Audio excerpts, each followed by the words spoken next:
Bab 2046, Putra Dewa yang Patah Hati. Buang, pria parubaya di belakang Prai Eternal Divine Regent berkata, kau tidak perlu bersikap seperti ini. Buang, sederhana. Hahaha, hahaha. Pan Buang mengangkat kepalanya dan tertawa seperti orang gila, tidak peduli dengan kenyataan bahwa kendi anggurnya telah tumpah mengenai tubuhnya. Dengarkan saja gelar yang diberikan ayahku tersayang kepadaku saat aku menjadi putra dewa. Dia benar-benar pria dengan pandangan jauh ke depan yang tajam, bukan? Sekarang setelah aku menjadi satu dengan lumpur, ayah tidak akan pernah perlu khawatir tentang kesombongan atau kebodohan dariku lagi, hehahaha. Wajah Pan Yuseng semakin gelap, sampai-sampai ki hitam naik di antara alisnya. Pria parubaya itu buru-buru maju setengah langkah dan memberinya tatapan menenangkan. Kemudian, dia berkata, kau mungkin bukan putra dewa lagi, Buang, tetapi pikiran untuk meninggalkanmu tidak pernah terlintas di benak ayahmu. Jika dia benar-benar telah membuangmu, lalu mengapa dia? Diamlah, dasar orang tua. Pan Buang melirik pria parubaya itu dengan seringai miring yang penuh cemoohan. Dulu, kau bersumpah akan mendukungku dengan hidupmu selama kau hidup. Namun, ketika Pan Buzuo menginjak kepalaku, kau bahkan tidak kentut sedikit pun. Kau pikir kau punya hak untuk mendidikku. Ludah. Pan Buang benar-benar meludahkan segumpal air liur berbau alkohol pada keduanya. Hanya sedikit orang di abis yang belum pernah mendengar nama Pan Buang. Bagaimanapun, itu adalah nama putra ilahi dari kerajaan Dewa All Butterfly. Namun, itu semua di masa lalu. Setiap generasi, 6 kerajaan Dewa Abis tidak akan menyia-nyiakan upaya untuk menemukan pembawa dewa berikutnya. Setiap kali mereka berhasil, seluruh kerajaan dewa akan mengadakan perayaan terbesar. Namun, generasi ini, banyak pembawa dewa telah membangkitkan esensi ilahi mereka di banyak kerajaan dewa. Kerajaan Dewa Malam Abadi dan Kerajaan Dewa Dreamweaver adalah dua contohnya. Bahkan Kerajaan Dewa All Butterfly, kerajaan dewa terlemah karena kelangkaan pembawa dewa mereka yang tidak biasa, telah menemukan pembawa dewa kedua mereka dalam waktu yang sangat singkat. Pembawa dewa pertama mereka adalah Pan Buang. Upacara penganugerahannya telah mengguncang dunia dan bahkan dihadiri oleh Raja Abisal sendiri. Ini adalah kehormatan yang tak tertandingi yang belum pernah dinikmati oleh putra atau putri ilahi lainnya. Sayangnya, hanya 2000 tahun kemudian, kerajaan Dewa Burung Hantu dan Kupu-Kupu menyambut pembawa dewa keduanya. Seolah itu belum cukup buruk, dia adalah orang yang esensi dan bakat ilahinya melampaui Pan Buang. Bagi kerajaan dewa, warisan dewa sejati melampaui segalanya. Tentu saja, hanya pembawa dewa yang paling luar biasa yang memenuhi syarat untuk menjadi putra atau putri ilahi. Kerajaan Dewa Kupu-Kupu Burung Hantu tidak pernah menyambut dua pembawa dewa dalam generasi yang sama hingga saat itu. Hasilnya, Pan Buang menjadi putra dewa pertama yang digulingkan dalam sejarah kerajaan Dewa Kupu-Kupu Burung Hantu. Dahulu kala, dia cukup naif untuk berpikir bahwa dia akan kembali ke kehidupan sebelumnya begitu dia digulingkan. Itu berlangsung hingga kenyataan menginjaknya ke jurang. Dahulu kala, dia memiliki pusat perhatian terbesar di kerajaan Dewa Kupu-Kupu Burung Hantu dan menikmati tingkat otoritas dan sumber daya yang bahkan tidak berani diimpikan oleh orang lain. Saudara-saudaranya, saudara perempuannya, dan bahkan para tetua memperlakukannya dengan penuh hormat dan rasa hormat, bahkan sampai bertekuk lutut hanya untuk mendapatkan dukungannya. Ketika dia tiba-tiba jatuh dari puncak, seolah-olah semua pengalaman itu tiba-tiba menjadi aib terbesar bagi setiap orang yang pernah menjilatnya. Mereka mulai menghina, mengejek, dan bahkan menginjak-injaknya 2 kali lipat seolah-olah mencoba menebus semua kerendahan hati dan sanjungan yang mereka lakukan sebelumnya. Selain itu, jelaslah bahwa putra dewa yang baru akan memandang putra dewa sebelumnya sebagai ancaman. Semakin mereka menginjak-injaknya, semakin dalam mereka menenggelamkannya ke dalam lumpur, semakin putra dewa yang baru dan calon bupati Dewa All Butterfly akan menyukai mereka, bukan? Memalukan, Pan Yuseng akhirnya tidak dapat menahan amarahnya lagi dan menyerang. Ada tamparan keras, dan Pan Buang terlempar ke udara. Pilar darah menyembur keluar dari mulutnya. Telapak tangan Pan Yuseng menegang. Dia tidak menyangka bahwa Pan Buang akan menerima tamparannya tanpa perlawanan apapun. Dahulu kala, Pan Buang adalah putra kesayangannya, yang paling dia banggakan daripada yang lain. Pan Yuseng bukanlah orang yang tidak berperasaan, jadi bagaimana mungkin dia memandang putra kesayangannya seperti tidak berarti. Dia menyesali luapan amarahnya saat dia menyerang Pan Buang. Namun, dia adalah Bupati Dewa. Dia tidak bisa menunjukkan kelemahan dimanapun dia berada, jadi dia mengeluarkan ham dingin dan berat sebagai gantinya. Pan Buang berguling di lantai beberapa kali sebelum akhirnya berhenti. Dia memuntahkan beberapa suap darah tanpa terkendali saat dia tergeletak di tanah. Namun, ketika dia akhirnya mengangkat kepalanya, seringainya semakin menjadi-jadi dan menghina, hehehe. Maaf sekali telah membuat orang sibuk sepertimu secara pribadi memberi pelajaran pada putramu yang tidak berguna ini, ayah. Hehehehehe. Pan Buang memuntahkan bercak-bercak darah hampir di setiap kata yang dia ucapkan. Pan Yuseng mengalihkan pandangannya dan sedikit melembutkan nadanya, aku tahu kamu bersedih, Buang, tetapi warisan kerajaan Tuhan lebih penting daripada apapun. Kamu harus mengerti ini. Aku mengerti. Tentu saja aku mengerti. Pan Buang perlahan bangkit berdiri. Bohong kalau aku bilang aku tidak punya perasaan negatif terhadap pencopotanku, tapi aku juga jelas tidak menyimpan dendam atau kebencian terhadap keputusan itu. Kau benar, warisan kerajaan dewa lebih penting dari apapun. Kalau ada pembawa dewa yang lebih hebat dariku, tentu saja dia harus menjadi pembawa dewa yang baru. Tentu saja aku harus menyerahkan posisiku kepadanya. Aku bahkan bisa menerima mereka yang dulu bersujud di hadapanku seperti mereka adalah tanah di bawah kakiku yang melakukan segala cara untuk menghancurkan martabat dan kehormatanku 1000 kali lipat. Aku mungkin bukan putra dewa lagi, tapi aku tetaplah orang yang telah membangkitkan esensi keilahianku. Jika diberi cukup waktu dan usaha, pencapaianku pasti akan membungkam mulut mereka dan membuat mereka menyesali reaksi menjijikkan mereka 1000 kali lipat. Pan Buang tiba-tiba mendongak, dan matanya berubah merah seperti darah yang menetes di mulutnya. Tapi kenapa, membunuh ibuku? Pan Yuseng berkata dengan serius, sudah kubilang. Ibumu menjadi sakit mental karena kejatuhan dari kasih karunia terlalu berat untuk ditanggungnya. Itulah sebabnya dia bunuh diri. Itu tidak ada hubungannya dengan siapapun, dan pastinya bukan dengan permaisuri ilahi saat ini. Hehahaha, Pan Buang tertawa tragis. Apakah kau mendengar dirimu sendiri? Demi Pan Buzuo, wanita jalang itu berani mencuri kristal iblis 4 fase milikku hanya untuk ditangkap oleh ibuku. Mempertimbangkan beratnya kejahatannya, akan benar untuk melumpuhkan seluruh klannya dan menghukum mereka semua untuk diasingkan. Tentu saja, tidak ada yang bisa mendeteksi proses ini.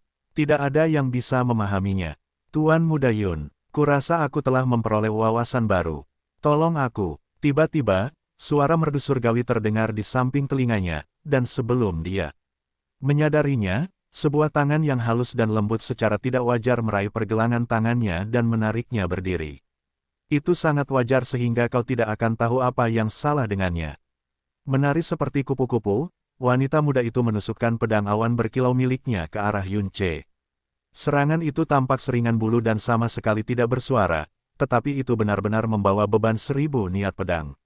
Dia jelas bersemangat dan ingin memamerkan terobosan kecilnya.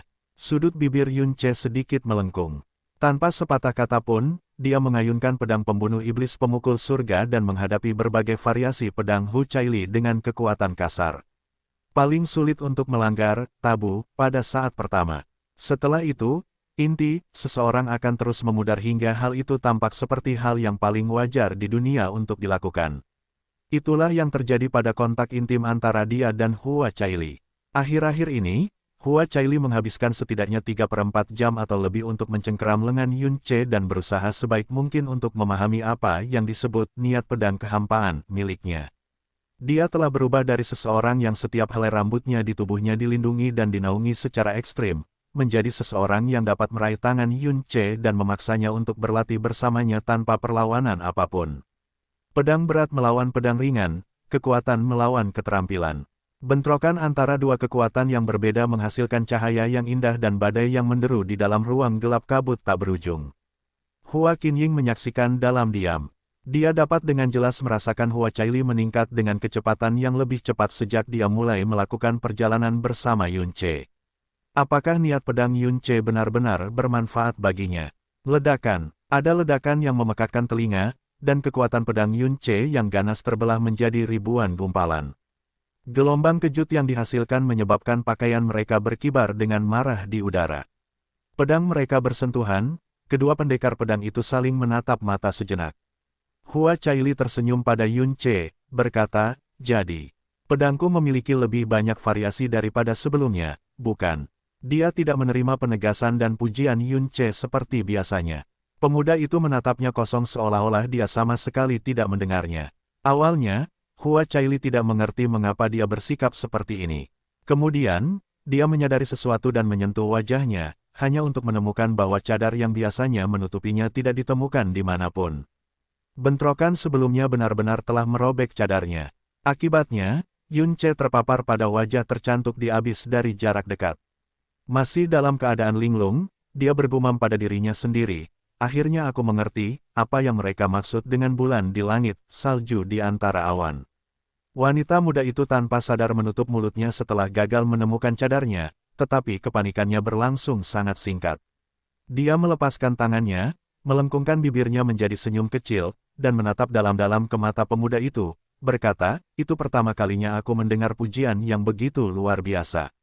Seperti yang diharapkan darimu, Tuan Muda Yun. Ini bukan pertama kalinya seseorang kehilangan diri mereka di wajahnya dan menghujaninya dengan pujian. Dia sudah lama terbiasa dengan hal itu. Namun, ada sesuatu yang terasa berbeda tentang pujian ini. Entah mengapa, hal itu membuatnya merasa bahagia seperti sebelumnya. Yun Ce akhirnya sadar kembali dan buru-buru mengalihkan pandangan dari wajah Hua Caili. Pedang pembunuh iblis pemukul surga juga diarahkan ke tanah.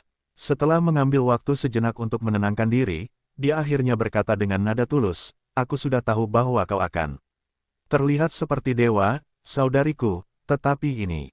Untuk beberapa saat, dia tidak dapat menemukan kata apapun untuk menggambarkan penampilannya atau keterkejutannya.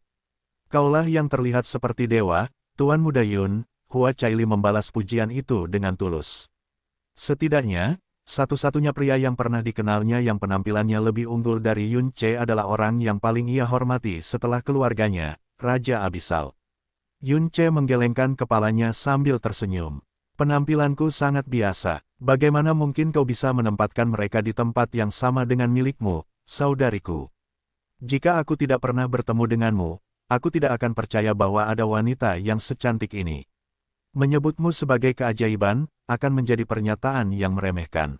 Hua Caili terkikik sekali. Dengan lambaian tangannya, ia menangkap cadar yang melayang agak jauh tetapi tidak memasangnya kembali di wajahnya.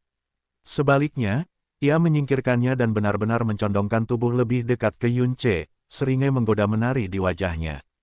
Kalau begitu, aku mendorongmu untuk lebih sering melihatnya dan memberiku banyak pujian setiap hari, hahaha. Yun Ce sendiri tersenyum. Itu mungkin suatu kehormatan yang tidak berani diimpikan oleh setiap pria di dunia. Saat Hua Caili mencondongkan tubuhnya ke depan, pandangannya terhalang oleh warna merah yang tidak wajar dari pedang pembasmi iblis pemukul surga.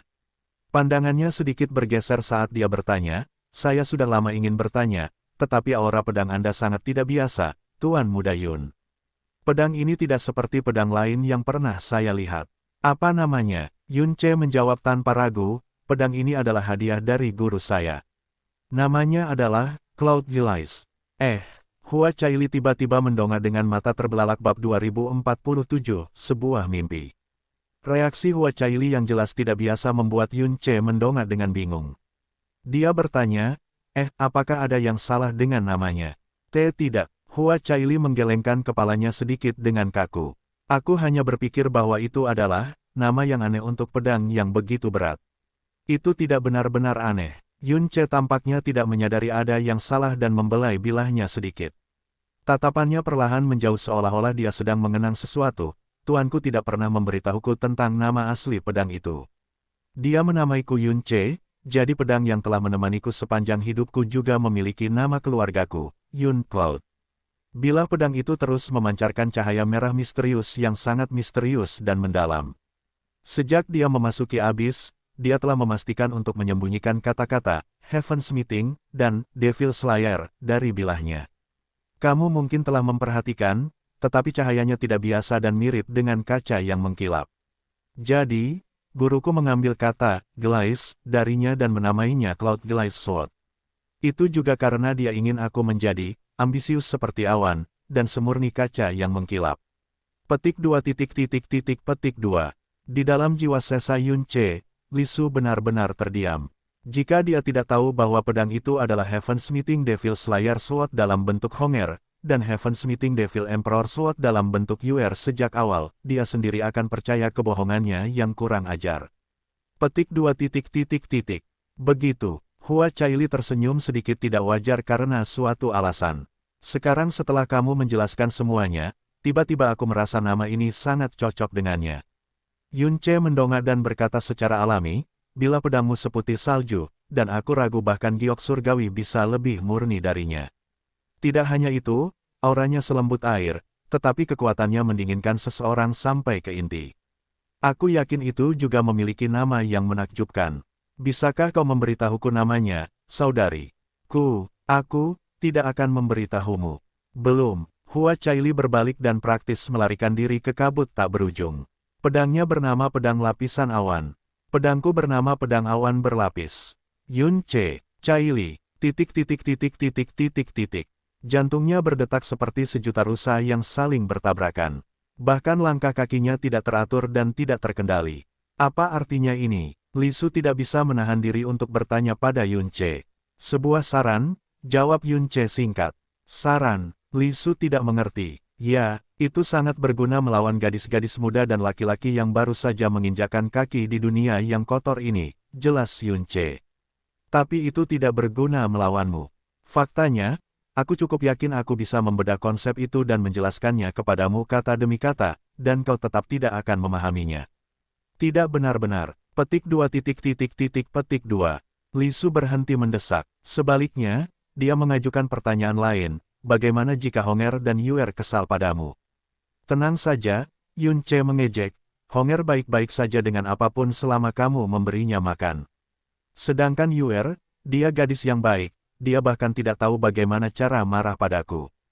Li Su mendesah pelan dan tak berdaya. Repertoar trikmu benar-benar mencengangkan. Tetap saja, tidakkah menurutmu kamu berlebihan, melakukan terlalu banyak?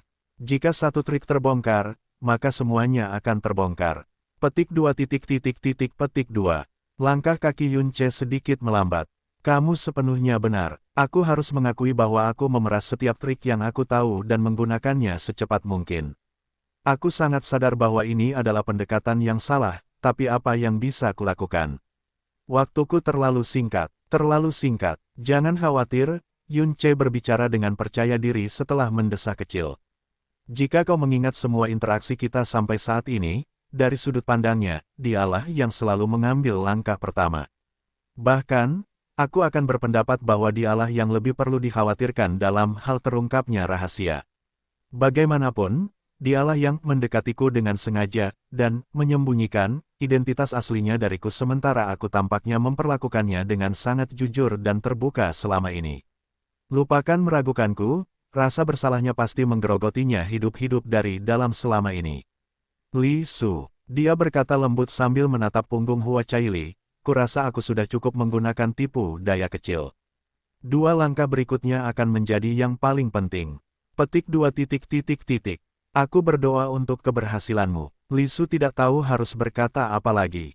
Yunce memejamkan matanya sedikit. Tidak, kau tidak akan melakukannya. Li Su, Apakah kau pernah mendengar tentang Tanah Suci Abadi, Tuan Muda Yun? Tentu saja pernah. Kudengar itu adalah dunia tanpa debu jurang.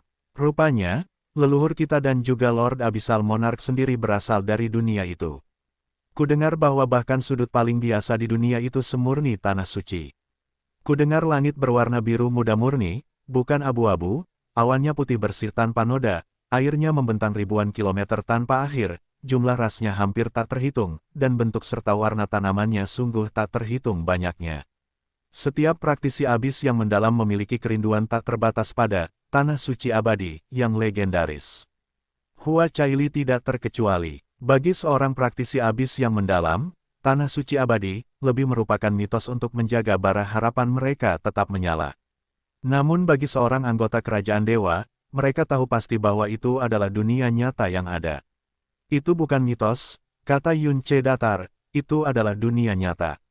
Ah, wanita muda itu meliriknya dan berkata, apakah Anda pernah ke Tanah Suci Abadi sebelumnya, Tuan Muda Yun? Tentu saja tidak, Yunce tertawa terbahak-bahak. Namun, tuanku, Aku cukup yakin dia berasal dari tempat itu. Wanita muda itu menatap langit seputih salju dan berkata, aku pernah bertanya kepada seorang paman yang sangat berkuasa, apa pemandangan terindah di dunia. Paman berpikir sangat lama sebelum akhirnya dia memberitahuku bahwa dunia bernama Tanah Suci Abadi bukanlah sepetak kerusakan keabu-abuan seperti Abyss. Itu sebenarnya adalah dunia yang luar biasa besar yang dipenuhi dengan planet dan alam bintang yang tak terhitung jumlahnya. Seiring berjalannya waktu, satu atau banyak planet mungkin runtuh atau meledak karena memburuknya hukum spasial, benturan, atau bencana baik yang disebabkan oleh alam maupun manusia. Fenomena yang dihasilkan dari kehancuran itu disebut hujan meteor. Paman memberitahuku bahwa itu adalah bencana terindah di dunia. Siapapun yang melihatnya akan mengingatnya selama sisa hidup mereka. Petik 2. Petik 2. Napas Yunce terhenti sejenak. Dia tahu lebih baik daripada siapapun betapa indahnya kehancuran sebuah planet, dan betapa kejamnya. Yunce berpikir sejenak sebelum menarik pergelangan tangan wanita muda itu. Duduklah. Wanita muda itu tercengang, tetapi dia menuruti keinginannya. Langit kelabu tiba-tiba menjadi cerah. Itu adalah bintang yang jauh bersinar dengan kecemerlangan yang tak terbatas.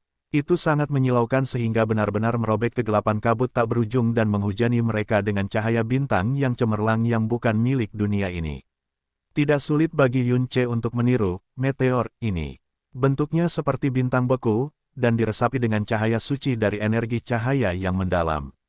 Bintang itu jatuh, menyeret ekor cahaya yang panjang di belakangnya. Itu tampak seperti memotong langit kabut tak berujung menjadi dua. Ekor cahaya memotong mata dan jiwa gadis itu dan meninggalkan apa yang mungkin merupakan jejak abadi. Tetapi sebelum dia bahkan bisa berteriak keheranan, bintang itu tiba-tiba meledak dan pecahannya tersebar di langit. Di mana-mana, binatang buas jurang melolong dengan lolongan yang tidak saleh, dan banyak praktisi mendalam mendongak dan menatap cahaya bintang kehancuran yang lebih fantastis daripada mimpi terliar sekalipun dengan sangat terkejut. Hua Caili mendongak dan mencetak setiap helai cahaya ke matanya juga. Dia sedang duduk di tengah kabut tanpa akhir sekarang. Raungan binatang buas jurang ada di mana-mana. Namun, mereka semua tampak begitu tidak penting saat ini. Itu karena cahaya yang memenuhi dunianya hangat dan indah bahkan di luar imajinasinya yang paling liar. Dia bahkan tidak mengira mereka ada sampai dia melihatnya. Apakah ini cara bintang hancur? Bahkan pemandangan yang paling indah pun hanya itu, pemandangan.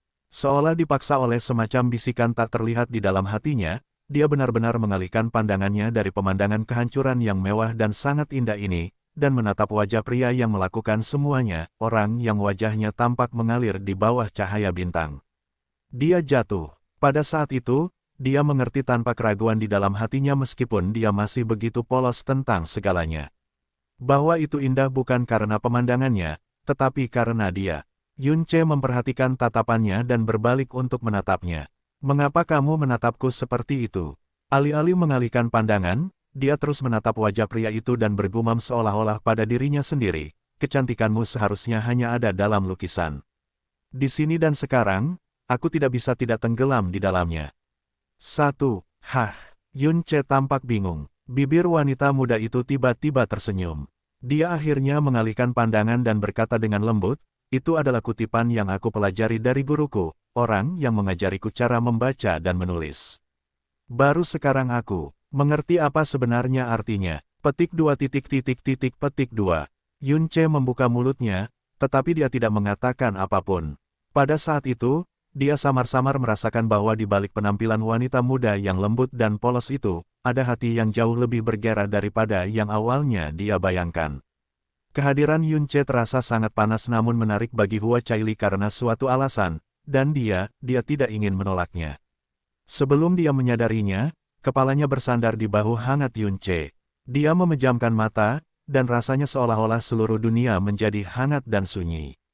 Ini adalah pertama kalinya dalam hidupnya dia ingin tenggelam selamanya. Baru sekarang dia tahu bahwa ini adalah keindahan terbesar yang ditawarkan dunia. Tidak perlu memikirkan apapun, tidak perlu melakukan apapun. Hanya berada di sisinya, untuk sesaat, seolah-olah waktu berhenti. Hanya cahaya bintang yang memudar di atas yang mengatakan sebaliknya.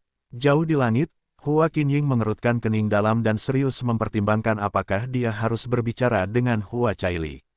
Berkali-kali dia mengumpulkan kekuatannya, tetapi entah mengapa, keraguannya menghentikannya di saat-saat terakhir. Hal ini terus berlanjut bahkan ketika cahaya bintang terakhir di langit telah menghilang. Kemudian, sesuatu yang tidak terduga terjadi.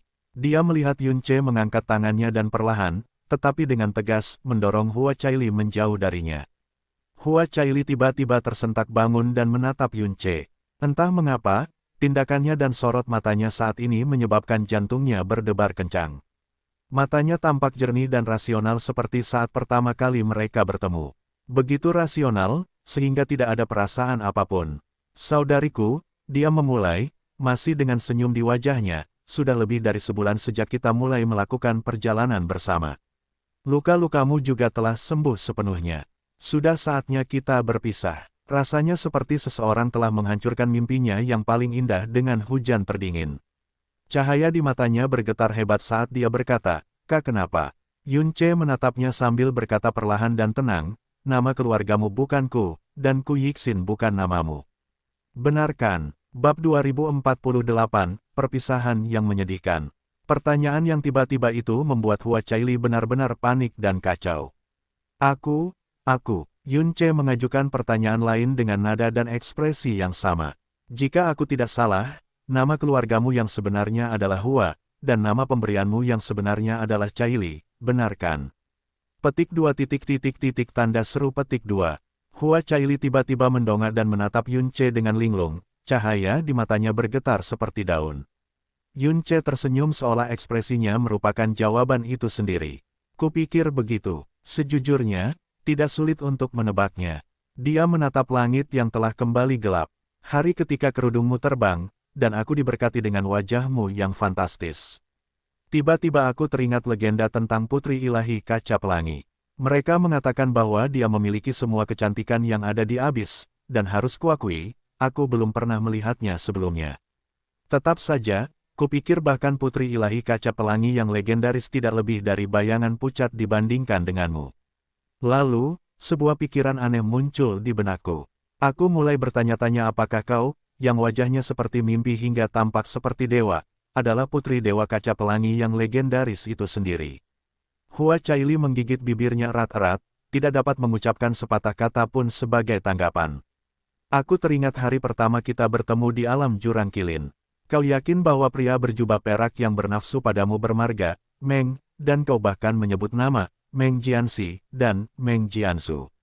Aku tidak pernah berhubungan dengan siapapun dari kerajaan dewa, tetapi bahkan aku tahu bahwa Meng Jianxi adalah putra dewa dari kerajaan dewa penenun mimpi.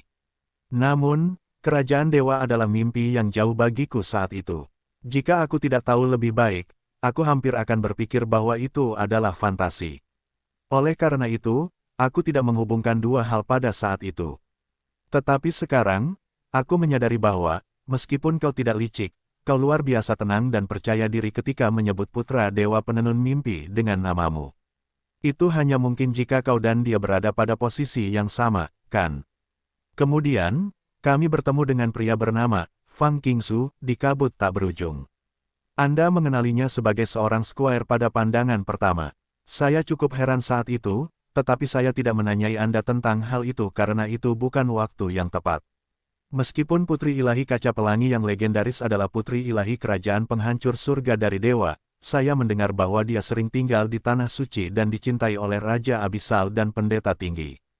Tentu saja, dia akan lebih akrab dengan Ksatria Abisal daripada orang lain. Yun Ce tidak memperhatikan ekspresi Hua Caili. Dia melanjutkan, "Mari kita bicarakan tentang gaya pedangmu. Guruku mengajariku banyak cara pedang, dan percayalah ketika aku mengatakan bahwa, sampai titik perjalananku ini, tidak ada satupun gaya pedang yang tidak kukenal, tidak ada, kecuali milikmu. Aku tahu bahwa puncak ilmu pedang terletak di kerajaan Dewa Pemecah Langit. Legenda mengatakan bahwa ilmu pedang mereka tak tertandingi karena diajarkan oleh Raja Abisal sendiri, dan masuk akal jika bahkan guruku tidak tahu tentang pedangnya." Petik 2. Kita sudah saling kenal selama beberapa waktu, tetapi kau tidak pernah sekalipun mengungkapkan ilmu pedangmu, atau bahkan nama pedang favoritmu kepadaku. Sekarang, aku tahu alasannya. Jika kau mengungkapkan satu kata pun kepadaku, kau pasti akan mengungkap identitasmu. Yun Che perlahan tapi pasti mengungkapkan setiap kekurangan yang tidak sengaja diungkapkan Hua Caili kepadanya selama ini.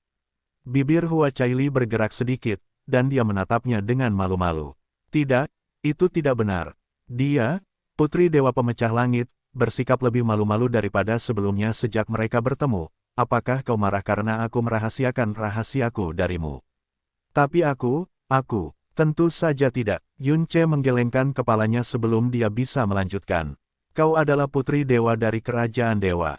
Kau lebih mulia daripada hampir semua orang. Tentu saja kau harus menyembunyikan identitasmu dariku. Tidak ada seorang pun di dunia ini yang dapat atau akan menyalahkanmu untuk ini. Matanya kembali sedikit bersemangat, dan suaranya sedikit rileks. Jadi, kau tidak marah padaku. Dia melangkah maju untuk meraih pergelangan tangan Yun Che saat dia menanyakan pertanyaan ini, tetapi dia segera mundur darinya. Hua Caili membeku, cahaya bintang di matanya tampak seperti akan pecah kapan saja. Kau benar-benar marah padaku. Kurasa itu bisa dimengerti. Kau selalu memberiku kejujuran penuhmu, dan kau bahkan telah membocorkan rahasia terbesarmu kepadaku. Tapi dia menggigit bibir bawahnya dengan keras dan nyaris menghentikan air matanya mengalir. Dia berusaha sekuat tenaga untuk tersenyum dan berkata, aku berjanji bahwa aku tidak akan menyembunyikan apapun darimu lagi mulai sekarang, dan aku akan berbagi semua rahasiaku denganmu. Tanyakan saja, dan aku akan memberitahumu apapun yang kau inginkan, jadi kumohon. Petik 2. Jauh di atas langit, alis Hua Qinying berkerut semakin dalam. Tidak lama kemudian, alisnya tampak seperti sepasang pedang tajam yang mematikan. Yun Che menggelengkan kepalanya lagi. Aku benar-benar tidak marah padamu. Aku juga tidak pernah menyalahkanmu untuk ini. Apa alasan atau hakku untuk menyalahkanmu untuk ini? Seolah-olah dia tidak tahan melihat tatapannya yang hancur, dia menundukkan pandangannya dan bertanya, apakah kau ingat apa yang kukatakan sebelumnya? Kita berada di dunia yang berbeda. Hua Caili. Saat pertama kali kita bertemu, aku langsung tahu bahwa kau berasal dari latar belakang yang luar biasa. Tidak ada seorang pun yang tidak akan sampai pada kesimpulan seperti itu setelah memeriksa aura dan kehadiran kita. Namun, saat itu, kupikir kau hanyalah anggota sekte besar, klan, atau bahkan kerajaan dewa. Tidak pernah dalam mimpiku yang terliar aku membayangkan bahwa kau akan menjadi putri dewa itu sendiri. Dia tersenyum mengejek diri sendiri. Kau tahu, aku salah. Kau adalah putri dewa, dan aku adalah rumput liar tanpa akar. Mengatakan bahwa kita berada di dunia yang berbeda adalah pernyataan yang meremehkan. Tidak ada jumlah dunia yang cukup untuk mengisi jurang tak terbatas di antara kita. Petik 2. Kata-katanya menghilangkan sebagian besar niat membunuh Hua Qinying secara instan. Tidak. Hua Caili menggelengkan kepalanya dengan kuat. Aku tidak pernah berpikir bahwa ada perbedaan di antara kita berdua. Sebaliknya, kau adalah orang terbaik yang pernah kulihat dalam hidupku, tipe orang yang terbaik dalam setiap aspek. Selain itu, bahkan Paman Abyssal Monarch sering mengatakan kepadaku bahwa semua kehidupan itu sama. Aku tahu kau percaya dengan apa yang kau katakan. Aku juga tahu itu karena kau seperti ini karena kau terlalu naif, baik, dan polos. Wajah Yun Che terukir dari batu, dan tidak menunjukkan ekspresi yang diharapkan Hua Caili. Tahukah kau bahwa, semua kehidupan itu sama adalah kutipan yang hanya akan diucapkan oleh atasan. Dia tidak tahu berapa lama waktu telah berlalu, tetapi itu tidak mengurangi rasa sesak yang dirasakannya. Dia perlahan mendongak. Kemanapun dia melihat, kemanapun indranya meregang, tidak ada Yun Che. Bahkan tidak ada jejaknya. Dia memejamkan mata. Wajahnya adalah hal terindah di seluruh abis ini, dan saat ini, wajahnya terukir dengan semacam kesedihan yang dapat menghancurkan hati siapapun. Aku adalah putri ilahi dari kerajaan dewa penghancur surga. Sejak awal, hidupku adalah milik kerajaan dewa penghancur surga, bukan milikku sendiri. Apakah itu sebabnya, waktu kita bersama, ditakdirkan menjadi mimpi? Seperti hujan meteor yang pendek tapi cemerlang itu. Hua Qinying menatap ke kejauhan. Yun Che telah berjalan pergi tanpa ragu-ragu, dan kecepatannya menunjukkan tekadnya. Seolah-olah dia takut Hua Caili akan menyusulnya, dia dengan cepat terbang keluar dari akal sehatnya dan terjun kepala lebih dulu ke kabut tak berujung. Setelah Yun Ce memastikan bahwa dia cukup jauh sehingga tidak mungkin Hua Qinying bisa mendeteksinya, dia akhirnya memperlambat sedikit dan menyeka ekspresi sedihnya seperti penata rias. Sekarang dia sendirian lagi, seluruh tubuhnya menjadi lemas seolah-olah dia tidak menginginkan apapun selain jatuh ke tanah dan bersantai. Bahkan, dia mengambil beberapa napas dalam yang sangat mewah untuk menenangkan dirinya sendiri. Bagaimanapun, dia tidak punya waktu untuk bersantai sejak bergabung dengan Hua Caili dan menarik perhatian peri pedang. Dia tidak bisa bersantai sejenak bahkan jika dia ingin. Setelah berjalan jauh, Yun Ce akhirnya tidak bisa menahannya lebih lama dan bertanya, "Mengapa kamu tidak membombardirku dengan pertanyaan, Lisu kecil?" Petik 2 titik. Karena kamu selalu menyimpulkan dengan, "Kamu tidak akan mengerti," setelah menjawab pertanyaanku. Dia bertanya-tanya apakah itu imajinasinya, tetapi suara Lisu yang lembut dan seperti mimpi tampaknya dipenuhi dengan keluhan. "Ahem, kamu mungkin dewa penciptaan, tetapi akal sehatmu terpecah-pecah. Kamu tahu lebih baik daripada aku bahwa butuh waktu bagimu untuk pulih," kata Yun Ce perlahan. "Jika kamu terus memperhatikan dan bertanya, maka kamu akhirnya akan mengerti. Dia mendekatimu atas kemauannya sendiri sebelumnya. Itu adalah kesuksesan yang kamu impikan, bukan? Mengapa kamu memilih sekarang untuk mundur, dan memutuskan hubungan dengannya dengan begitu bersih dan kejam?" Li Su bertanya. Yun Ce segera membalas, "Kapan saat seseorang benar-benar menyadari nilai dari sesuatu yang berharga?" Li Su berpikir sejenak sebelum menjawab, "Ketika mereka kehilangannya." "Itu benar sekali." Yun Ce mengangguk setuju. "Hanya itu. Apakah itu saja yang kau tuju?" Namun, Li Su tidak merasa puas. Sebaliknya, dia terdengar lebih bingung dari sebelumnya. "Tentu saja tidak." Yun Ce menyipitkan matanya. "Ini semua persiapan untuk langkah terakhir, yang paling penting dari semuanya. Langkah yang paling tidak ingin kulihat." Li Su mengulangi apa yang dikatakan Yun Ce sebelumnya. "Itu benar," jawab Yun Ce tanpa ragu-ragu. "Kau boleh mulai menyiapkan kamus kata-kata yang menyinggung sekarang. Aku tidak ingin kau mendapati dirimu kekurangan kata-kata untuk melampiaskan dan menjadi frustrasi nantinya." "Apa yang sebenarnya kau rencanakan?" Yun Ce tersenyum, tetapi itu adalah jenis senyum yang membuat seseorang merinding sampai ke inti. "Aku telah menggunakan setiap taktik yang mungkin dapat kupikirkan untuk memperdalam ikatanku dengannya, tetapi ada satu hal yang tidak dapat kuperbaiki, yaitu waktu. Seberapa dalam ikatan kita sebenarnya ketika waktu kita bersama begitu singkat? Misalnya, dapatkah ikatan kita benar-benar melampaui ikatannya dengan ayahnya, pria yang telah melindunginya, mencintainya, dan memanjakannya sejak lahir? Mungkin terlihat seperti dia telah sepenuhnya jatuh cinta padaku, tetapi itulah masalahnya. Dia baru saja jatuh cinta padaku, dan ini sama sekali tidak cukup. Aku ingin dia mengorbankan segalanya untukku, melawan semua orang demi aku. Jika dia tidak memiliki setidaknya tekad sebesar ini, lalu bagaimana mungkin aku dapat menghancurkan 6 kerajaan dewa dengan menggunakan kerajaan dewa pemecah surga sebagai titik fokusku? Bagaimana aku bisa menjungkir balikkan seluruh abis?" Li Su tidak dapat berkata apa-apa untuk beberapa saat. Meskipun ia berusaha sekuat tenaga, ia tidak dapat membayangkan apa yang mungkin dapat dilakukan Yun Ce untuk mencapai hasil yang diinginkannya. Pada saat yang sama, ia tidak dapat menahan diri untuk tidak menghela napas kasihan kepada Hua Caili. Putri Dewa Penghancur Surga mungkin adalah seorang putri dewa, tetapi ia polos dan semurni kertas putih. Ini adalah pertama kalinya ia bersentuhan dengan dunia dan mempelajari cara-caranya, dan ia telah bertemu dengan Yun Ce, pria yang telah bersumpah untuk mencabut abis dan menghancurkannya selamanya, dewa iblis yang paling menakutkan dan berbahaya di seluruh alam semesta ini. Jika ini bukan tragis dan menyedihkan, apalagi? Bab 2049, Pemisahan yang Kejam. Rusak, sebuah bilah pedang memotong udara, lembut namun tajam. Saat berikutnya, seekor binatang buas kecil menerkam ke arah seorang wanita muda, terbelah menjadi beberapa bagian dan menghantam tanah dengan serangkaian bunyi dentuman dan desiran yang memuakkan. Wanita muda itu menyimpan pedangnya dan melanjutkan dalam diam. Setengah bulan yang lalu, dia telah maju ke titik di mana dia bisa menjalankan tekniknya tanpa suara. Sekarang, tekniknya benar-benar mengalami kemunduran. Namun, dia tampaknya tidak memperhatikan atau peduli. Dia terus berjalan maju tanpa tujuan. Sudah 7 hari sejak dia berpisah dengan Yun Ce. Hari ketika Yun Ce mengucapkan selamat tinggal, dia merasa seolah-olah seseorang telah menggali hatinya.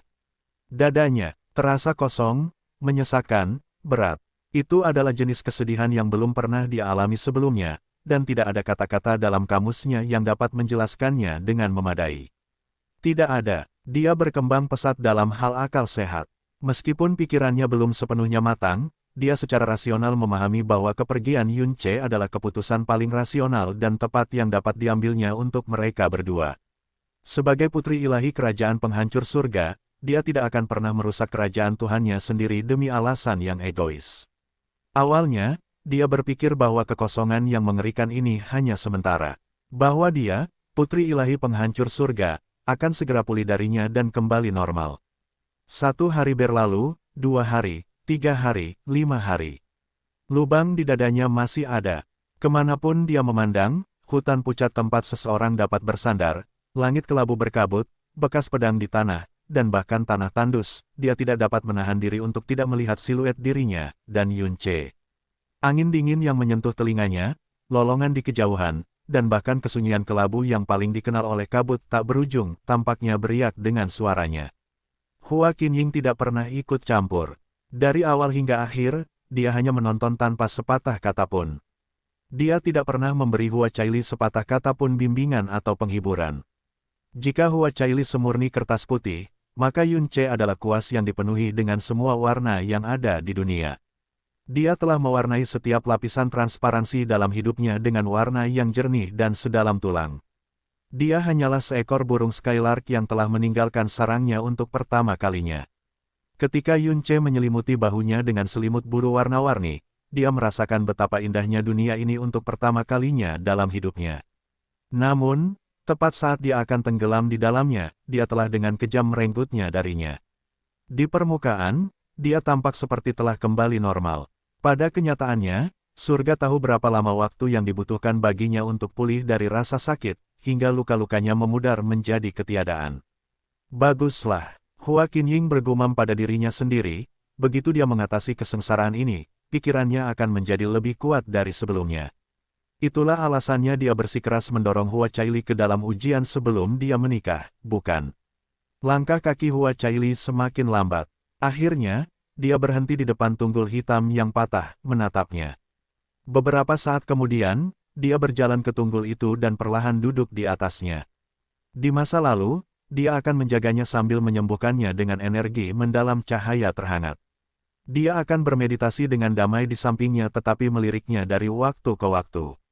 Dia akan menjawab semua pertanyaannya dengan suara lembut, dan dia tidak pernah menunjukkan ketidaksabaran tidak peduli seberapa kasar pertanyaannya. Saat pertama kali mendengar tentang binatang buas jurang, reaksi bawah sadarnya akan selalu melindunginya dengan medan gayanya. Ketika mereka bertarung, dia tidak menatap pedangnya, tetapi dia menatapnya. Selalu, gaya pedangnya ganas dan brutal saat bertarung melawan binatang buas jurang, tetapi dia tidak pernah bertarung tanpa memikirkannya. Dia selalu memastikan tidak ada setetes darah pun yang akan menodai pakaian atau kulitnya. Sekarang dia telah pergi, dan dia sendirian. Dia tanpa sadar mengulurkan tangan dan memeluk dirinya sendiri. Keremangan matanya begitu kuat sehingga dapat menghancurkan hati siapapun. Mengapa dia merasa seperti ini? Ketika dia pertama kali memasuki kabut tak berujung, dia sendirian. Dia sedikit terintimidasi oleh kabut tak berujung, tetapi juga dipenuhi dengan harapan dan bahkan kegembiraan. Dia sekarang sendirian, lagi. Tidak ada bedanya dengan ketika dia memulai perjalanannya. Jadi mengapa dia begitu sedih?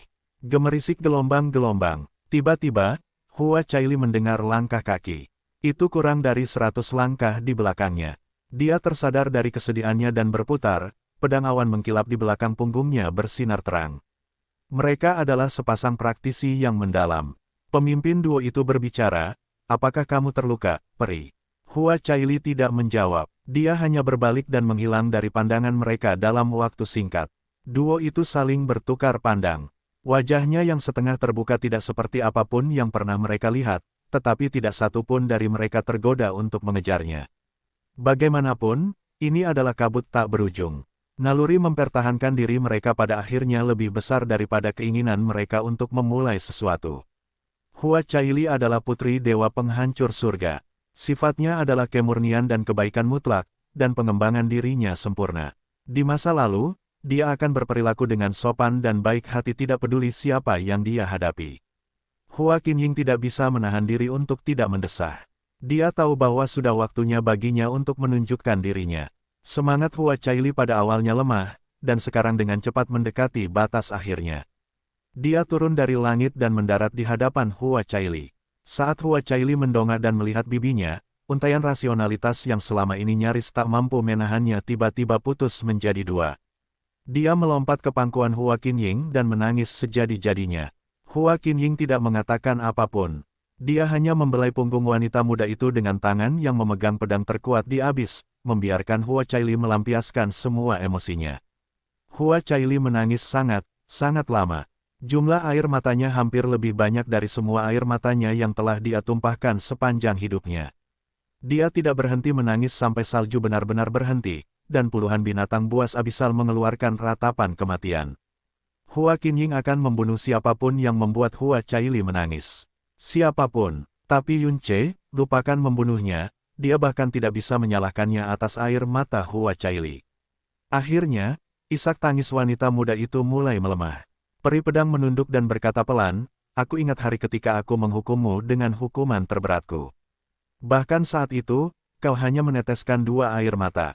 Kurasa hari ini kau telah meneteskan semua air mata yang seharusnya kau keluarkan hari itu."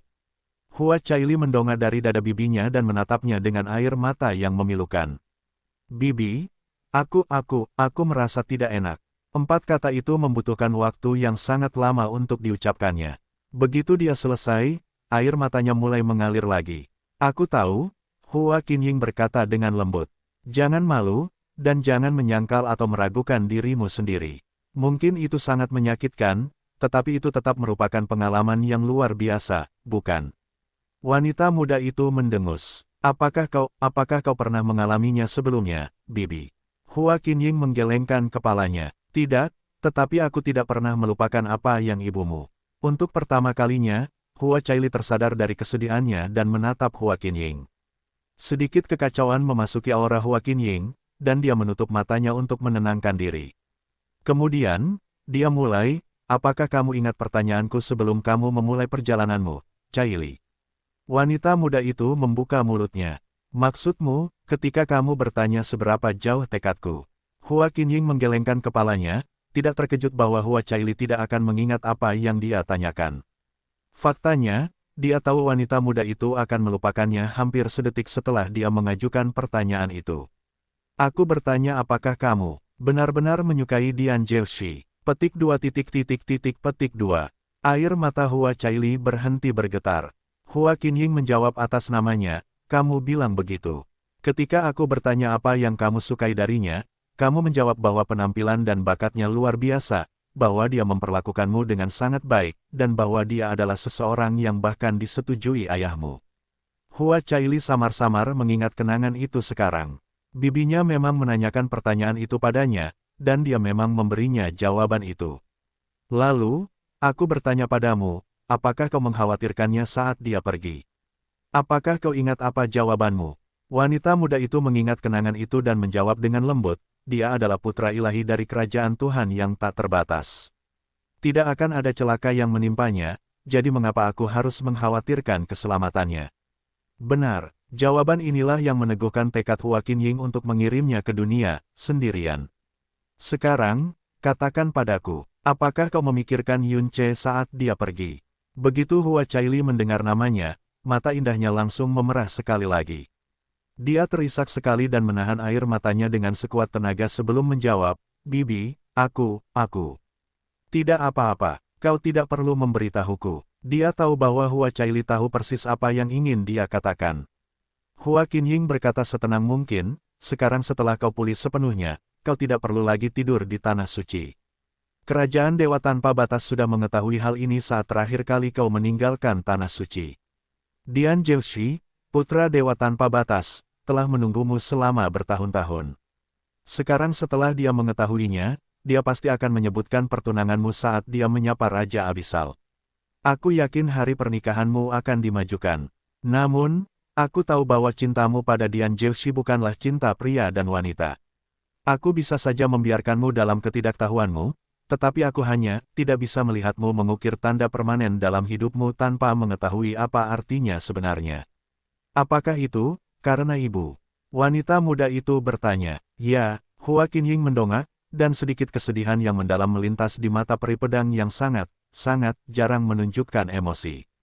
Ibumu selembut air, tetapi bersemangat seperti api. Hidupnya mungkin singkat, tetapi itu adalah satu-satunya. Suaranya mereda seolah-olah dia tidak tahan untuk melanjutkan. Sesaat hening kemudian, dia melanjutkan, kau adalah putri Kuan-Sin. Aku tidak akan terkejut jika jiwamu sama seperti miliknya. Itulah sebabnya aku ingin kau melihat berbagai ekspresi dari alam fana dan memahami apa cinta sejati antara seorang pria dan seorang wanita sebelum kau menikah. Aku tidak ingin kau hidup dalam ketidaktahuan. Dia tahu betul bahwa Hua Fuchen adalah kebalikannya. Dia tidak pernah ingin Hua Caili belajar tentang cinta antara pria dan wanita. Itulah sebabnya dia berpikir bahwa Dian Zhouxi adalah pasangan yang sempurna. Dia tidak pernah ingin putrinya mengikuti jejaknya dan ibunya. Hua Qinying tidak tahu apakah dia benar atau salah melakukan ini. Yang dia tahu hanyalah bahwa obsesinya lahir dari keengganan dan pembangkangannya saat itu. Aku tidak pernah menyangka kau juga akan jatuh cinta, tapi kurasa itu hal yang baik. Hua Qinying menyeka noda air mata di wajahnya. Mungkin menyakitkan, tapi begitu kau berhasil mengatasi kesengsaraan ini, emosi dan jiwamu akan menjadi lebih utuh dari sebelumnya. Kau akan merasakan sakit dan penyesalan saat kau dan Dian Zhouxi menikah, tapi paling tidak, kau tidak akan dihantui oleh penyesalan dan kekosongan. Mengatasi kesengsaraan ini, Hua Caili bergumam sebelum menggelengkan kepalanya. Tapi bagaimana mungkin aku bisa? Kau akan melakukannya, Hua Qinying menghiburnya dengan pelan. Tidak ada yang lebih menyakitkan daripada saat pertama kali, tapi waktu menyembuhkan segalanya. Kau akan belajar melupakan, menerima. Kau akan belajar bersikap rasional, memutuskan setelah mempertimbangkan untung dan ruginya. Ini adalah pertumbuhan berduri yang dia bicarakan. Bab 2050, Raja Kabut berpatroli di kabut tak berujung. Hua Caili bangkit berdiri dan menyeka air matanya dengan kuat. Seolah-olah dia mencoba membuktikan tekadnya. Aku mengerti, Bibi. Setelah menyeka sisa air mata di pipinya, setelah dengan hati-hati menyembunyikan kesedihan di matanya, dia berkata, aku akan sembuh. Ini akan sama seperti luka yang kudapat saat berlatih pedang. Ini akan terasa sakit pada awalnya, tapi ini akan membaik. Namun, ada perbedaan. Luka pedang itu menyakitkan, tetapi dia bisa menggertakkan giginya dan menahannya bahkan saat dia masih anak-anak. Luka yang menusuk hati dan jiwa, dia bertanya-tanya mengapa, tetapi mengapa lukanya semakin parah semakin dia mencoba menahannya. Seolah-olah dia bisa melihat melalui hatinya, Hua Qinying berkata, kamu tidak perlu mencoba melupakannya dengan sengaja, Caili. Yun Ce adalah orang yang luar biasa. Dia begitu luar biasa sehingga dia telah membuatku tercengang berkali-kali. Aku tidak heran kau akan jatuh cinta padanya begitu dalam waktu yang singkat. Faktanya, dia pantas mendapatkan cintamu. Hua Qinying tidak mencoba menghindari nama Yun Ce. Malah, dia memberinya pujian yang sangat tinggi. Dialah pria yang memancing air matamu dan menyeretmu ke jurang cinta. Meski begitu, aku tidak bisa menyalahkannya sedikitpun. Pilihan terakhirnya adalah rasionalitas dan keinginan untuk melindungimu. Perasaannya yang tulus padamu bahkan menyentuhku. Aku tahu. Hua Caili nyaris berhasil menghilangkan air matanya, dan sekarang matanya berair lagi. Peri pedang menepuk bahunya yang gemetar. Kau punya waktu 3 bulan lagi dalam perjalananmu. 3 bulan ini seharusnya cukup waktu bagimu untuk menyembuhkan hatimu. Ketika saatnya tiba, aku yakin kau akan mampu menghadapi pernikahanmu dengan Dian Zhouxi dengan versi dirimu yang lebih cerah dan lebih lengkap. Aku tidak bisa mengatakan bahwa kau tidak akan mengingat kenangan ini bertahun-tahun kemudian tanpa penyesalan atau kesedihan, tetapi aku yakin rasa terima kasihmu akan lebih besar daripada itu. Kamu, Putri Kuan-Sin, pantas mendapatkan kehidupan seperti itu. Dia tidak pernah mengatakan begitu banyak kata kepada Hua Caili dalam satu kali duduk. Agar adil, Yun Ce adalah pria yang luar biasa. Tidak mengherankan bahwa Hua Caili akan jatuh cinta padanya begitu dalam dan dalam waktu yang begitu singkat. Jika Caili bukan putri Dewa Penghancur Surga, Hua Qinying teringat pada putra Dewa Penghancur Surga, yang pernah berlutut di depan Aula Dewa, memohon agar gelarnya dicabut. Keinginannya tidak terpenuhi. Dan begitulah putra Dewa Penghancur Surga yang dulu sombong, nakal, dan tak terkekang menjadi Bupati Dewa Pelukis Hati, seorang pria yang sangat berbudaya, halus, dan tua. Anda tidak akan percaya siapa dia sebelumnya. Dia ingat lebih jelas bagaimana reaksinya ketika mengetahui bahwa Hua Caili telah membangkitkan bukan hanya esensi ilahi biasa, tetapi esensi ilahi sempurna yang belum pernah terjadi dalam sejarah kerajaan Dewa Pemecah Langit. Itu bukan kegembiraan atau kebanggaan. Itu adalah rasa sakit dan kesedihan yang hampir menembus topengnya yang sempurna. Itulah sebabnya dia segera menikahkan putrinya dengan putra sahabatnya. Menurutnya, Dian Zhouxi adalah pria yang paling baik dan cocok untuk putrinya. Dia percaya bahwa Dian Zhouxi akan memberinya perawatan terbaik. Yang terpenting, dia percaya bahwa pertunangan ini akan menghilangkan kemungkinan putrinya menjadi tersesat. Dia tidak bisa menerimanya. Selama 10.000 tahun terakhir, Hua Fuchen tidak pernah menyebut nama Guan Xin sekalipun. Dia juga tidak pernah melupakan hari itu atau memaafkan dirinya sendiri. Hua Caili mengangguk lemah dan mengukir kata-kata bibinya di dalam hatinya. Aku akan melakukannya, bibi. Aku sudah dewasa sekarang. Sebuah kenangan. Apakah hanya itu yang bisa terjadi? Sebuah kenangan. Atau mungkin aku beruntung bisa memiliki kenangan seperti itu. Tiba-tiba, dia mengerti apa yang dimaksud orang-orang ketika mereka berbicara tentang cinta antara pria dan wanita. Tiba-tiba, dia menyadari betapa beratnya pertunangan yang telah dia terima tanpa berpikir panjang. Tiba-tiba, dia tahu bahwa dengan status yang tinggi datanglah banyak rantai. Tiba-tiba, dia mengerti mengapa bibinya menanyakan semua pertanyaan itu dengan sempurna. Jika dia bisa memilih, dia lebih suka tetap bodoh. Jika dia bisa mengulang semuanya, dia lebih suka tidak. Tidak. Bahkan jika aku memiliki kesempatan untuk mengulang semuanya, aku tetap lebih suka bertemu dengannya daripada tidak. Hua Qinying tahu betapa bingung dan sakitnya perasaan Hua Caili saat ini meskipun dia berusaha keras meyakinkan bibinya bahwa dia baik-baik saja. Matanya mengatakan semuanya. Jadi, dia tidak mengatakan apa-apa. Yun Ce bermaksud untuk mengucapkan selamat tinggal terakhir kepada Hua Caili dengan pesan terakhirnya, tetapi jelas itu terlalu berat untuk ditanggung wanita muda itu saat ini. Yang bisa dia lakukan sekarang, adalah menyerahkannya pada waktu. Kabar baiknya adalah waktu mereka bersama itu singkat, dan perasaan mereka, seberapapun menyakitkannya, tidak terlalu dalam.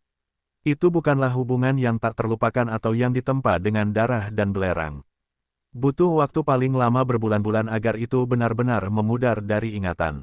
Aku akan menemanimu selama 3 hari ke depan. Tapi hanya 3 hari, Hua Qinying menyatakan. Oke, wanita muda itu mengangguk. Terima kasih, bibi. Di tempat lain, Yun Ce berdiri diam di tempatnya. Dia telah mengumpulkan konsentrasinya untuk beberapa saat sekarang. Mengapa jantungmu berdetak begitu cepat? Li Su bertanya. Karena aku gugup, tentu saja, jawab Yun Ce. Li Su terdiam sejenak sebelum berkomentar, sepertinya kau sedang merencanakan sesuatu yang besar. Sangat, mata Yun Ce gelap dan serius. Seberapa yakin kau? Tanya Li Su. Aku yakin 90% akan berhasil, jawab Yun Ce tanpa ragu. Li Su terdiam sejenak seolah-olah dia tidak bisa berkata apa-apa. Baru beberapa detik kemudian dia mengajukan pertanyaan lain, kalau begitu, lalu mengapa kau masih gugup? Karena harga kegagalan, betapapun tidak mungkinnya, adalah kehancuran. Dia berjanji kepada Ciu Yao bahwa dia tidak akan pernah mempertaruhkan nyawanya. Namun, wanita yang menghalangi jalan pintasnya juga adalah praktisi mendalam nomor 1 di bawah para dewa, wanita yang bisa membunuhnya dalam sekejap jika dia mau, yang mereka sebut peri pedang Hua Qinying. Yun Ce mengepalkan jarinya sampai mereka berbunyi letupan dan retak terdengar di telinganya. Saat dia merasakan aliran debu jurang di sekitarnya, cahaya di matanya semakin redup dan redup seolah-olah bersembunyi di tengah debu jurang juga. Mari kita mulai. Inti dari pedang pertama dari gaya pedang pertama pemecah surga adalah niat. Dengan niat sebagai dasarnya, seseorang dapat menghasilkan kemungkinan yang tak terbatas. Anda dapat mengasimilasi teknik pedang penantang surga, pedang penakluk surga, dan pedang pengendali surga ke dalamnya juga. Begitu Anda terbiasa dengan mereka, Anda dapat melupakan teknik sepenuhnya dan melakukan gerakan apapun yang Anda inginkan tergantung pada situasinya. Seorang wanita muda mengayunkan pedang. Pedangnya melesat di udara seperti pelangi, dan bentuknya seperti mimpi yang indah. Hua Qinying mengamati setiap gerakan wanita muda itu. Itu masih sedikit lambat dan berantakan dibandingkan dengan puncaknya. Jelas bahwa dia belum sepenuhnya memadamkan riak-riak di hati pedangnya. Tiba-tiba, angin dingin bertiup. Hua Qinying sedikit menyempitkan alisnya.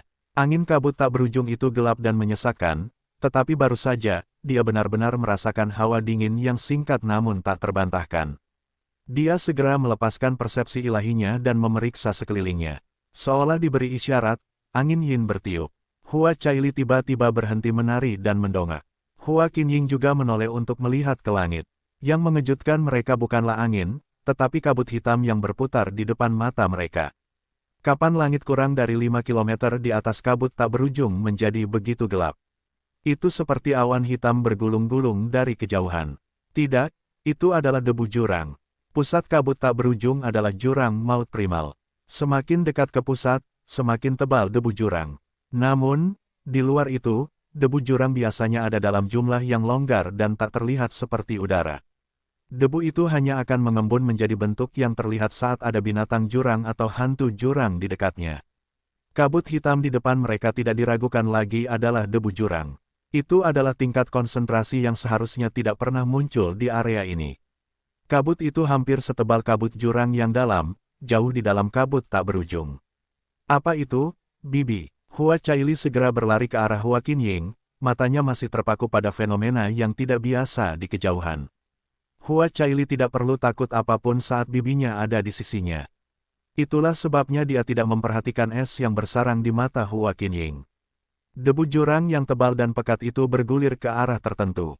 Lupakan itu, debu itu bergulir lurus ke arah mereka. Hua Qing menusukkan persepsi ilahinya ke lapisan debu jurang yang tebal, tetapi yang dia temukan hanyalah debu jurang yang lebih tebal. Bahkan persepsi ilahinya yang kuat tidak mampu menembusnya sepenuhnya.